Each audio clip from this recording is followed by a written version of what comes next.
بہت عرصے پہلے گلزار پور نامی ایک ریاست میں ایک نیک دل اور عقل مند بادشاہ تیمور رہتا تھا، جسے نئی چیزیں سیکھنے کا بے حد شوق تھا۔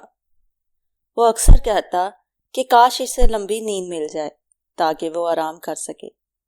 ایک دن ایک جادوگر محل آیا جس نے بادشاہ کو پیشکش کی کہ وہ اسے 100 سال کی نیند سلا سکتا ہے۔ بادشاہ نے ہنستے ہوئے اجازت دے دی اور جادوگر کے جادو سے وہ نیند میں چلا گیا۔ 100 سال گزر گئے، دنیا بدل گئی، لوگ اڑنے والی گاڑیوں میں سفر کرنے لگے، بچے کمپیوٹر پر کھیلنے لگے اور محل خالی پڑا رہا۔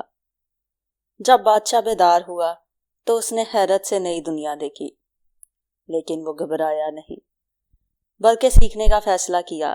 اس نے بچوں کے ساتھ اسکول میں بیٹھ کر کمپیوٹر، روبوٹس اور نئی دنیا کے طور طریقے سیکھے، اور بدلے میں انہیں پرانی کہانیاں، اخلاق اور علم سکھایا۔